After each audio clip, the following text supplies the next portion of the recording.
अस्सलाम वालेकुम ऑल। उम्मीद है कि आप सब ठीक होंगे। मैं आपकी खिदमत में हाज़िर हुआ हूँ फिर से एक और वीडियो के साथ।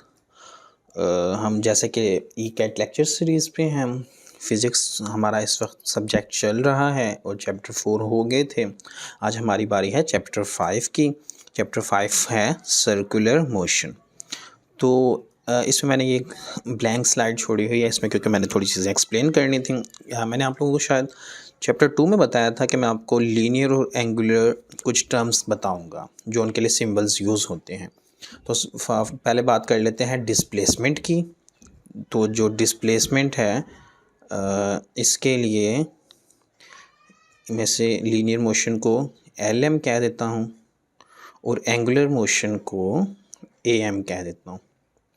तो लीनियर मोशन के केस में डिस्प्लेसमेंट के लिए हम यूज़ करते हैं एस या डी, ऊपर एरो आ रहा होता है जिसके ऊपर एरो लगा हुआ होता है। और एंगुलर मोशन के केस में हम यूज़ करते हैं थीटा। ठीक है, इसी तरह वेलोसिटी एक टर्म है, इसके लिए हम लीनियर मोशन में जो यूज़ करते हैं वो है वी, ऊपर एरो आता है। और इसी तरह एंगुलर मोशन के केस में हम यूज़ करते हैं ओमेगा, डब्ल्यू नहीं, ये ओमेगा है। ठीक है, और इसी तरह जो फोर्स है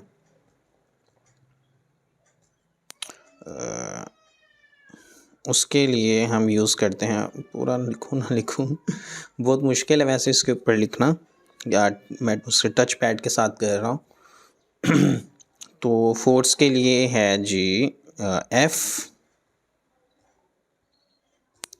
और साथ जो एंगुलर मोशन के केस में होता है वहाँ पे एफ नहीं होता, टॉ आ जाता है, टॉक जिसे कहते हैं। एरो, एरो इसके ऊपर भी वैसे आएगी। ठीक है, इस तरह एक्सेलरेशन का जो केस है उसमें ए आ जाता है यहाँ पे, और यहाँ पे अल्फ़ा आ जाता है, ए नहीं आता, अल्फ़ा आ जाता है। ये एक्सेलरेशन का केस है। और इसी तरह मैस जो है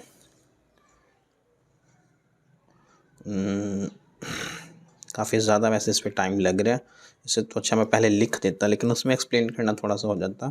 तो लीनियर मोशन में एम यूज़ करते हैं इसके लिए हम टर्म सिंबल, और यहाँ पे एंगुलर मोशन के केस में आई आ जाता है, इनर्शिया। ठीक है, इटैलिक वे में लिखते हैं इसे, मैंने कोशिश की है वैसे यहाँ पे लिखने की, हुआ नहीं है। और मोमेंटम जो है उसके लिए जो हम लीनियर मोशन में यूज़ करते हैं वो है पी, और एंगुलर के केस में यूज़ होता है एल। अब इसी तरह मैं आपको एक एग्जांपल दे देता हूँ कि जो लीनियर मोशन की इक्वेशन है एक, फॉर एग्जांपल इक्वेशन मैं कह देता हूँ मोमेंटम की ही, P equal to m v. तो ये ही जो एक इक्वेशन है, ये इसी इक्वेशन को जब मैं इस केस में ले जाऊंगा एंगुलर मोशन के केस में, तो मैं इसे इस तरह लिखूंगा, L equal to I omega. ठीक है, तो ये तरीका है इन्हें चेंज करने का।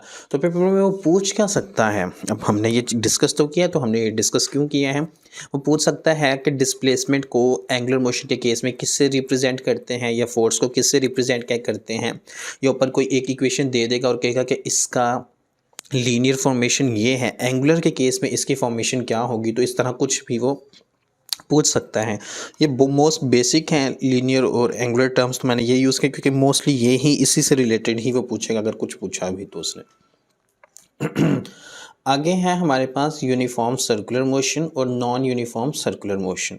यूनिफॉर्म सर्कुलर मोशन के केस में डिस्प्लेसमेंट, वेलोसिटी और मोमेंटम जो है अलोंग दी टेंजेंट्स होते हैं, एक्ट करते हैं। और नॉन यूनिफॉर्म के केस में डिस्प्लेसमेंट, वेलोसिटी, मोमेंटम के साथ साथ टेंजेंशनल फोर्स एंड टेंजेंशनल एक्सेलरेशन, वो भी अलोंग दी टेंजेंट्स एक्ट कर रहे होते हैं। इस केस में नहीं होता। Along the axis of rotation theta और एल एक्ट करते हैं।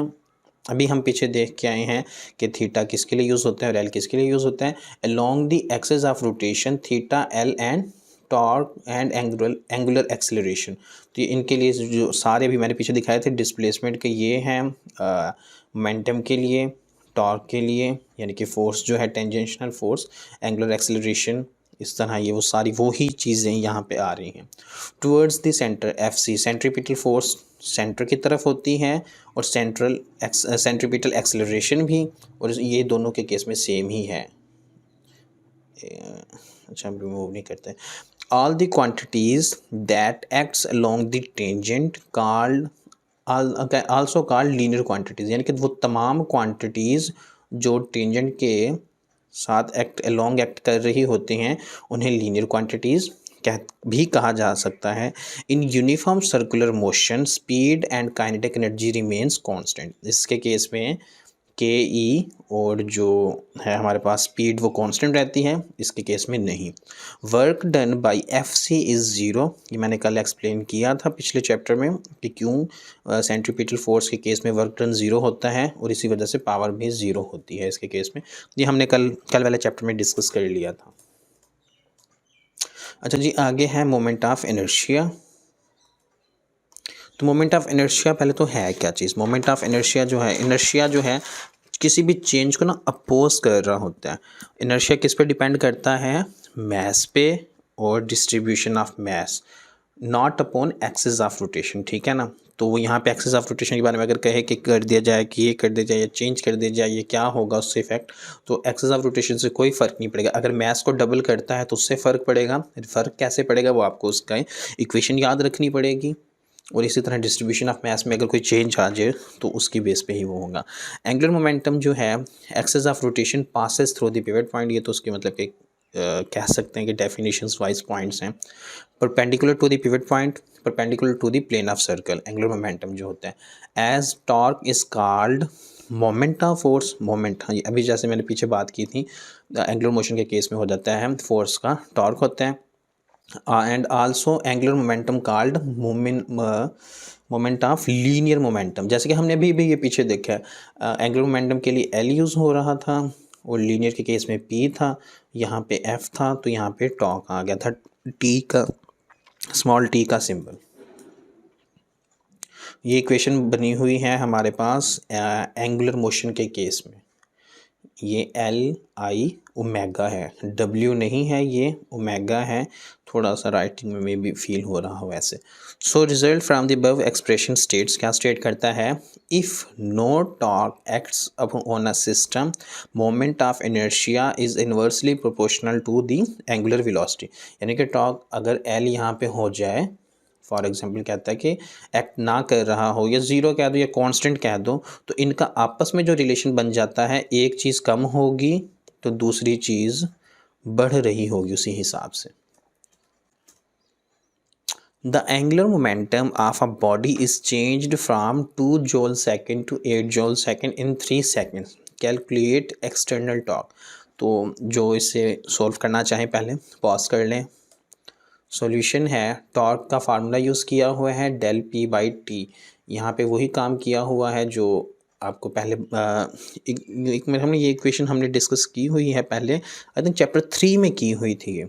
तो वो वाला फार्मूला है, सिंपल है कि यहाँ पे टॉर्क यूज़ किया हुआ है फोर्स के बजाय। वो इक्वेशन थी कुछ इस तरह करके, F cross T equal to, वहाँ पे P थी तो यहाँ पे del P change in momentum है तो उस हिसाब से, तो 8 - 2 6 हो जाएगा, 6 को 3 पे डिवाइड करेंगे तो 2 न्यूटन आंसर आ जाएगा।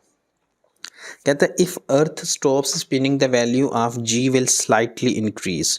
ये एक मोस्ट इम्पोर्टेंट कह सकते हैं इसे, काफ़ी ज़्यादा इफेक्टिव है, एटलीस्ट क्लास में डिस्कशंस में ये बहुत दफ़ा आएगा।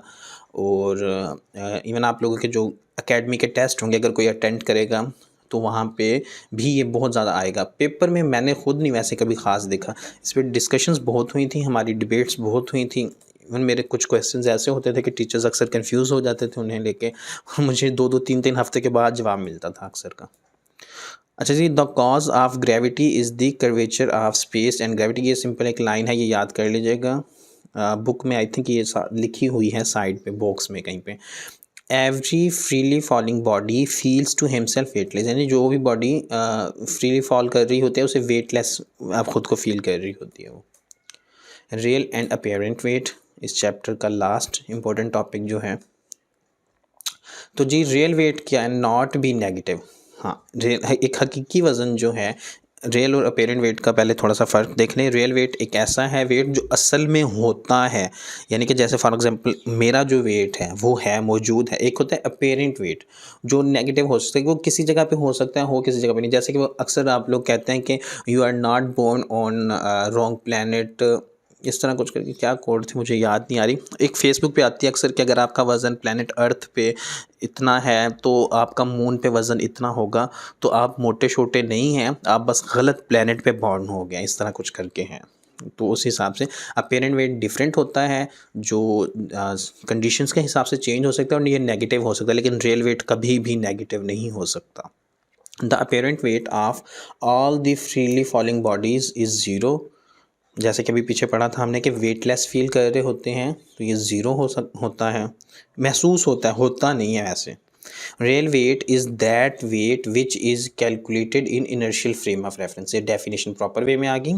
For example standing on earth, standing in stationary lift, और एक और है standing in lift which is moving upward और डाउनवर्ड विद यूनिफॉर्म इलास्टिक। अब हाँ, ये लिफ्ट वाला केस जो है इसमें हमारा अपेरेंट वेट चेंज हो रहा होता है, रियल वेट तो सेम ही रहेगा ना। ऐसे थोड़ी ना कि मैं एक लिफ्ट में चला जाता हूँ, मेरा इस वक्त वेट समझ लें कि 73 kg है, मैं उस लिफ्ट में चला जाता हूँ, लिफ्ट मुझे ऊपर से नीचे लेके आती है, और जब मैं नीचे जाता हूँ तो समझ लें कि मेरा जो है वेट अब वो कम हो गया है, 65 हो गया, फिर मैं दोबारा ऊपर देता हूँ, फिर 73 हो गया। ऐसा केस नहीं है, रियल वेट में ऐसे चेंजेस नहीं आते, अपेरेंट वेट में आते हैं। तो apparent weight is that weight which is calculated in non inertial frame of reference. Lift is at rest, तो टी जो है टेंशन या अपना वेट ही कहते हैं, इससे टेंशन ही वैसे है। मैंने वैसे इस पर थोड़ी सी रिसर्च कर लेनी चाहिए थी, मुझे भूल गया है। मैंने बताया था ना, काफ़ी पुरानी बातें हैं। Lift is moving upward, t minus डब्ल्यू equal to m a. Lift is moving downward. ये सिर्फ रिलेशंस है, मतलब ये रिलेशन वैसे देख लेना एज सच। इनकी एक्सप्लेनेशन मैं करता हूँ, लेकिन इस वक्त मैंने देखे नहीं हैं। मतलब मुझे दिमाग से निकल गया था कि मैंने आज का लेक्चर तैयार भी करना है, तो इस वजह से मैंने इस पर कुछ देखे नहीं, तो इसलिए मैं एक्सप्लेन नहीं कर सकूँगा सही से। बस ये वैसे इक्वेशंस जो रिलेशंस हैं याद कर लेना। अच्छा जी, इसके साथ ही हमारा चैप्टर 5 ख़त्म होता है। उम्मीद करता हूँ, वैसे ये काफ़ी छोटा लेक्चर रहा है।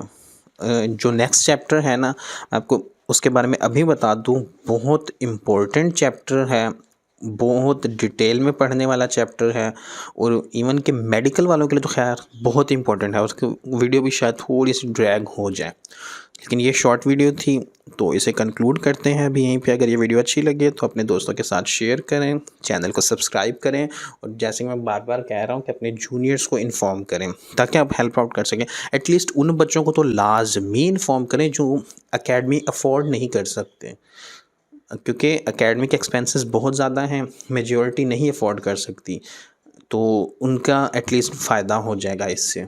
मेरा पर्पस भी यही था। वैसे तो मैं फेसबुक पे भी यही काम कर रहा था, लेकिन अब मेरा चैनल बनाने का पर्पस यही था कि एटलीस्ट ज़्यादा से ज़्यादा वो लोग मुस्तफ़ीद हो सकें जो अफोर्ड ही नहीं कर सकते। जो अफोर्ड कर सकते हैं अच्छी बात है, वो करें। इवन जो अफोर्ड कर सकते हैं, मैं तो कहूँगा कि वो लाजमी एकेडमी ज्वाइन करके टेस्ट सेशंस वहाँ पे लें, और जो नहीं अफोर्ड कर सकते उनके टेस्ट सेशन इंशाल्लाह मैं कोशिश करूँगा मैं करवाऊँ। Thank you so much and अल्लाह हाफिज़।